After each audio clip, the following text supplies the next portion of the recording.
Miss Ethel Zavala, Miss Shelly de Guzman, Miss Ledger Rose Villapando, Ledger Rose Paluay. Yung totoo malapit, ang Villapando sa Paluay. Nancy Basaya, and Angel Balba, and Beatrice Badoyo. Saya. Alright. Okay po. So, dito na lang muna tayo sa may left side ko.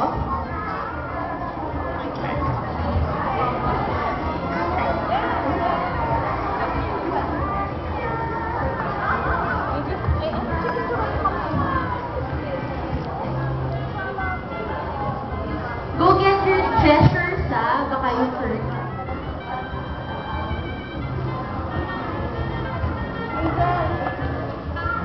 Walang, mga laki. Yung totoo, ano yan?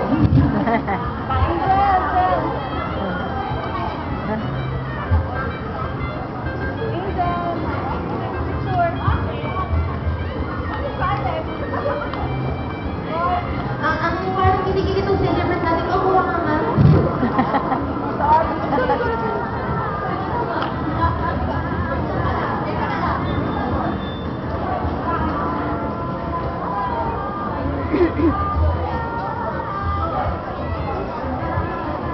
So, dito po tayo sa batian portion. Sino po si Miss Lilith Owasan? Hi ma'am, you're from Makati. Makati. So, 80 na po, 80 years old, wow! Mas bata po ulit sa taon na kayo. So, ilang taon na po kayong friends ni Tita Lord? 70s? Yeah. 70s. Okay, so, hindi po ako nagaling sa math. Okay, so, the stage math.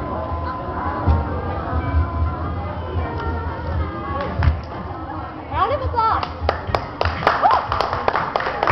Hello. Good evening, everyone. I hope you enjoyed the food, although we waited for a little bit, kasi we waited for so many special persons. Why akong una? Why I'm the first one? Okay. Ladies and gentlemen, I really cannot think of any material things for her, kasi actually, he has everything. But this one, the one that I chose, is very simple but elegant. But I know that she will like it. When it comes to color, it's not too flashy because I know she's very simple. It's a very earth color, a multiple earth color. And actually, I thought of, it's been a week that I have, I took time. Oh, that's blessing. Oh, bless Happy you. birthday! Happy birthday! More blessings to come. Yes. Kuya, mag-ingat ka. Anyway, the reason why I chose this one, because of the simpleness, the color is very, it's a multiple color, but sabi ko nga kanina, it's very elegant. That's how I would like to describe my friend. Simple but classy and elegant. Aside from being very kind and having a big heart. Diba? Agree? Yes. This time I don't want to cry because we were together a week ago. We would like to share all good memories, no bad memories. Kasi kaming dalawa, kahit ilang years kami hindi nagkikita, pag nag-usap kami sa phone, nagkita kami, parang walang isang araw na hindi nagkita. Ganun ho katindi ang friendship namin. So, Doris, my dear darling, I wish you more happiness, tons of good health, success. I know you're very successful, having 3 kids, and a very lovable and very kind husband.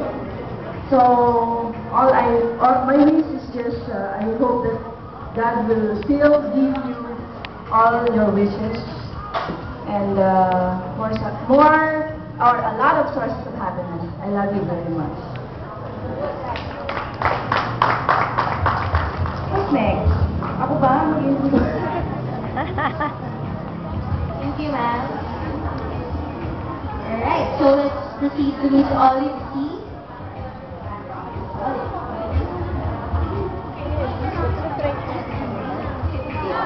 Hi, good evening. Happy birthday, Ate Lola. Ate Lola has been like a sister to me.